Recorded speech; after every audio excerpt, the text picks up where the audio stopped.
nós temos uma vida razoavelmente estabilizada, nós construímos algo juntos, temos ali nossa casa, nossos empregos, nosso padrão de vida, né? Que engloba um monte de coisas, a casa que eu moro, os móveis que tenho, a luz que eu gasto, a água que eu consumo, o cartão de crédito, as compras, o que como e o que não como, se temos carro, se não temos carro, se gastamos com táxi ou qualquer transporte alternativo, escola das crianças, cursos, saídas. Isso tudo está englobado no padrão de vida que a gente constrói como casal. E aí aqui não importa se esse padrão ele é muito alto ou ele é muito baixo. O importante é a gente entender que existe um padrão que foi construído por duas pessoas, um casal, uma família. E aí, de repente, né? Aí a gente vai usar o de repente, que a gente já sabe que não é de repente que o casamento acaba, tá? Mas sem planejamento, sem uma conversa, sem uma organização, uma dessas partes rompe, sai, desiste, abandona. Na maioria das vezes, o marido, mas em muitas situações, quem sai é a mulher. O problema é metade, 30%, 70% das finanças, em alguns casos, 100% das finanças, se foi. E agora? Como eu pago as contas? E agora? Como eu procedo? O que eu faço? Bem, o final do mês chegou a conta de luz, chegou o cartão de crédito, chegou o aluguel, chegou a prestação do carro, chegou a prestação da escola, chegou tudo. Como eu faço, Alessandra Matias? O que eu faço da minha vida agora? Como eu pago as contas? A primeira coisa que eu costumo dizer é calma.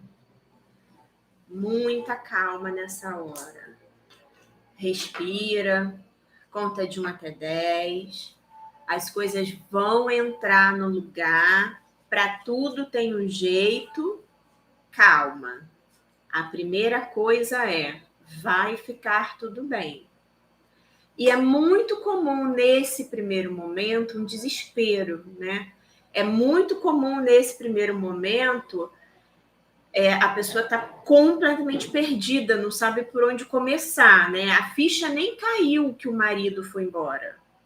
A ficha nem caiu que em determinada data não vai ter entrada de dinheiro. E o desespero é muito grande. Então, a primeira coisa é calma. E aí, na sequência, a gente tem duas situações. A gente tem a situação do marido que contribui e o marido que não contribui.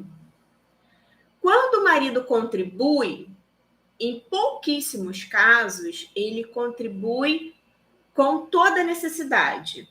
Ele continua suprindo tudo. Em poucos casos. Na maioria dos casos, ele faz conta. Ele dá um valor que não é um valor suficiente para todas as despesas. E aí causa-se um grande mal-estar, um grande desgaste, um grande desespero. Em algumas situações, causa dívida para quem ficou, porque a casa tem compromisso e esse marido já não está mais em casa para cumprir com esses compromissos.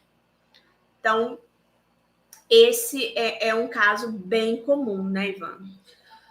É um caso... talvez seja o mais comum que a gente tenha, né? Os maridos que não cumprem com seus compromissos. Eles saem de casa, eles acreditam que não é mais responsabilidade deles. A gente já falou muito da confusão mental que muitos desses homens passam, né? Ou nem pensam nisso, né? Nem pensam, exatamente.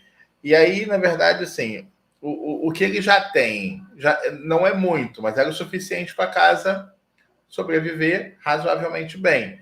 Só que a partir de agora ele também passa a ter necessidade dele, então o dinheiro dele mal dá para ele, quanto mais também para ajudar. Também a gente precisa entender esse contexto. Né? É irresponsabilidade do mesmo jeito, tá errado do mesmo jeito, mas é só uma forma da gente compreender. Né? E aí, de fato, vai faltar aqui, vai faltar para mim. E aí tem mulheres que trabalham, que são do mercado de trabalho, então ainda tem alguma entrada, ainda tem alguma coisa, e tem mulheres que às vezes nunca trabalharam, ou que saíram do emprego quando se casaram, ou quando os filhos chegaram. Tem mulheres que estão extremamente desatualizadas no mercado de trabalho, então não sabem como voltar, o que fazer. E aí eu te pergunto, qual é a sua situação? Ou qual foi a sua situação quando você entrou no deserto?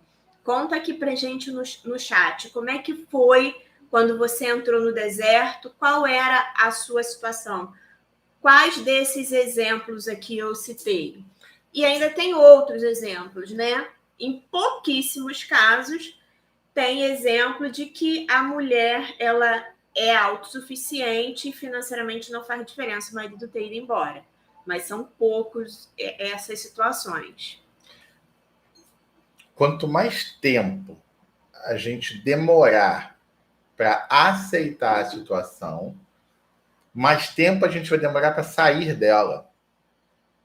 E mais do que isso, mais difícil se torna.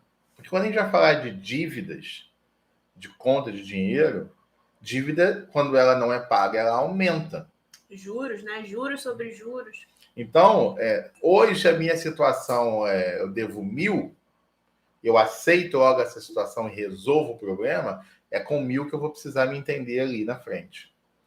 Se eu demorar 2, 3, 4, 5 meses, amanhã é 10.000 que eu tenho que me entender. Aí eu aceitei, só que aceitou, que bom, parou. Só que agora é 10.000 que você tem que resolver esse problema. E isso pode ser 50.000, 100.000, 1.000.000, enfim. Vai depender do seu nível financeiro. Quando a Alessandra fala, eu vou cortar os gastos porque eu não tenho condição financeira, eu não tenho dinheiro, é só esse pensamento que você deve ter. Porque a dificuldade que você tenha, talvez, em tomar a decisão é quando você pensa da seguinte forma: eu vou cortar o plano de saúde do meu filho porque eu não tenho dinheiro, porque o meu marido foi embora. E isso não é justo. Essa configuração não me permite tomar a decisão correta na hora. E essa configuração, ela é uma mentira. Essa configuração, ela é uma ilusão. Essa configuração é a sua emoção trazendo para você. Porque a realidade, o fato, ele acaba quando você fala assim, ó, eu vou cortar o plano de saúde porque eu não tenho dinheiro. Ponto. O fato é esse. Para aqui agora. Não tem os outros porquês. O único porquê que existe é você não tem dinheiro. Ponto final. E é o que a Alessandra falou. Você não tem dinheiro hoje. Então, hoje você vai tomar a atitude correta, porque hoje você não tem dinheiro. E se você quiser ter amanhã, você precisa parar hoje. Porque senão você vai comprometer o amanhã. O depois de amanhã. O depois de amanhã. Tem um influenciador conhecido que outro dia eu ouvi uma live dele que eu achei muito interessante o que ele falou.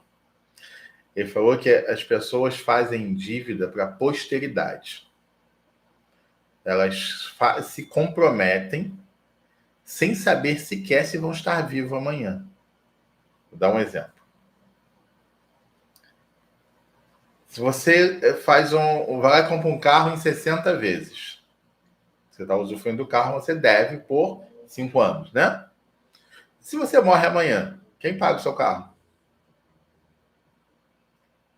Morto não paga dívida. Ou seja, se você vai entrar endividado no céu ou no inferno, sei lá, né? Quem disse que o morto não paga dívida? Então, o morto não paga. O morto. Alguém vai ter que pagar por ele, né? Ou ele vai ter o que se resolver com Deus endividado. Olha só que coisa louca e interessante para a gente analisar.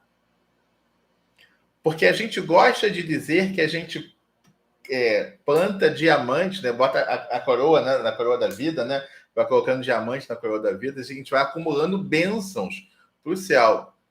Então, deixa eu te contar uma coisa. Se é verdade que a gente acumula bênçãos para o céu, a gente também acumula dívidas. Porque a mesma força para o certo é a força para o errado. Então, imagina você endividado, fazendo dívidas, não tendo condição de pagar suas contas aqui e acaba o seu tempo. Como é que funciona? Aliás, dívida de Deus. A Bíblia fala que a gente não deve nem pegar emprestado. A Bíblia fala que a gente não deve nem emprestar. Se eu posso, eu dou. É assim que a Bíblia nos orienta a tratar o dinheiro. E hoje a gente vive num mundo onde, de fato, todo mundo se endivida. E aí, deixa eu só ajustar uma coisa. O cartão de crédito, por exemplo, que é algo que a gente usa para pagar 30 dias depois. Ou menos, né? Dependendo da data que você comprar. Aí tem gente que parcela. Parcela do cartão de crédito é a mesma coisa que eu falei do carro financiado, seja dívida para a posteridade. Nós, por exemplo, só usamos cartão de crédito. Isso para a gente é tão preocupante, essa questão de posteridade, só para você ter uma ideia, a gente não gasta no cartão de crédito o dinheiro que a gente não tenha para pagar, antes de gastar. Então, a gente usa o cartão de crédito por uma questão de comodidade. Existem alguns benefícios em usar o cartão de crédito, mas o dinheiro ele já existe. Beijos. Tchau. Tchau, tchau, pessoal. Excelente final de semana.